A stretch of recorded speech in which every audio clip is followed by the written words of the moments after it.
मैंने नेटफ्लिक्स पर आदि पुरुष देखी। इतनी गलत खबरें देखने सुनने के बाद उस वक्त थिएटर जाकर देखने की हिम्मत नहीं हुई थी। अब इसलिए देखी ताकि ऐसी कृति बनाने के पीछे निर्माताओं की मंशा समझी जा सके। यह भी कि क्या वाकई फिल्मकार ने गलतियां की है, चूक हुई है, या निम्न स्तर के डायलॉग, सीक्वेंस, चरित्र चित्रण, किरदारों का आचार व्यवहार किसी सोच के तहत ऐसा बनाया गया है। आजकल कई फिल्में सुनियोजित नकारात्मक प्रचार कर ध्वस्त कर दी जाती हैं और कई कचरा सिनेमा सुनियोजित प्रचार तंत्र खड़ा कर सफल भी बना दिया जाता है। कहीं आदि पुरुष के पीछे भी कोई सोच या तंत्र तो काम नहीं कर रहा, यह भी समझना था। फिल्म की आलोचना उसके स्तरहीन संवाद को लेकर हो रही थी। सारी बहस केंद्रित हो गई थी संवाद लिखने वाले मनोज मुंशी पर। कहा गया कि बहुत हल्कापन था शब्दों में, संवाद में। इसके बाद थोड़ी बहुत हनुमान के चरित्र चित्रण पर बात हुई। फिर किसी ने कहा कि प्रभास जो राम बने हैं वे भी फिल्म में राम की हमारी कल्पना के अनुरूप नहीं है। जैसे मुंबई में एक शिकायत पुलिस में दर्ज हुई कि फिल्म में राम के किरदार को गलत तरीके से दर्शाया गया है और इससे हिंदुओं की धार्मिक भावनाओं को चोट लगी है। मुंशी ने कहा था कि यह आधुनिक पीढ़ी के हिसाब से बनाई गई फिल्म है जो उन्हीं की बोली में बात करती है। फिल्म का बाकी प्रस्तुतिकरण भी आज की पीढ़ी को ध्यान में रखकर किया गया। अब कोई कह सकता है कि फिल्म निर्माता इसी फेर में है कि नई पीढ़ी को किसी तरह से आकर्षित करे, पूरा लुक और फील ही फिल्म का इस तरह से दिया हो।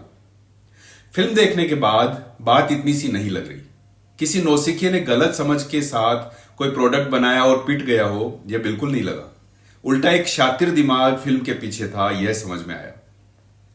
कोई गलती, चूक या नासमझी नहीं थी कि ऐसी फिल्म बन गई और फिर आलोचना हो गई और फिल्म पिट भी गई।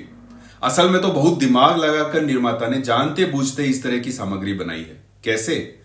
इस फिल्म का एक एक फ्रेम, हर पात्र आज के राजनीतिक माहौल और समाज की मानसिकता का अधिकतम लाभ उठाने की सोच से बना गढ़ा गया है। रावण, मेघनाथ, कुंभकर्ण से लेकर विभीषण तक को मुगलों जैसे कॉस्ट्यूम पहनाए गए हैं। रावण की दाढ़ी, कवच, तौर तरीके सब मुगलों जैसे। सांपों से मालिश करवाता हुआ रावण, राक्षस को मांस खिलाता हुआ रावण, रणवीर सिंह के खिलजी जैसा रावण। फिल्म निर्देशक ओम राउत ने यह सवाल उठाए जाने पर कहा था कि आज का रावण ऐसा ही तो है। इसके बाद अब फिल्म में कहे गए संवादों से इस सब को जोड़िए। जो हमारी बहनों को आप अपने काल के लिए कालीन बिछा रहे हैं, आज मेरे लिए मत लड़ना, उस दिन के लिए लड़ना जब भारत की किसी बेटी पर हाथ डालने से पहले दुराचारी तुम्हारा पौरुष याद करके थर्रा उठेगा। रावण और लंका का मुस्लिमीकरण करते हुए आज के बटे हुए समाज को बांट रही राजनीति और इस नफरत के महासमुद्र में फिल्म की नौका को आगे बढ़ाने का शातिर प्लॉट फिल्मकार ने बनाया था। ऐसे में फिल्म की कथा वस्तु, स्क्रिप्ट, किरदारों पर जो दिन रात एक करके कोई फिल्मकार एक दुनिया गढ़ता है, वह ओम राउत ने किया ही नहीं। उन्हें तो देश का माहौल दिख रहा था और बॉक्स ऑफिस पर 500 करोड़ दिख रहे थे। वे एक इंटरव्यू में बोले भी थे, आज का माहौल हमें बाहर आने और उन कहानियों को बताने की शक्ति देता है जो हम बताना चाहते हैं। हम आत्मविश्वास और सुरक्षा के भाव से लबरेज हैं। राउत ने कहा था, यह हमारे लिए कोई फिल्म या प्रोजेक्ट नहीं है, यह हमारे लिए एक मिशन है। यह फिल्म हमारी भक्ति का प्रतीक है और हमें इसके लिए सबका आशीर्वाद चाहिए।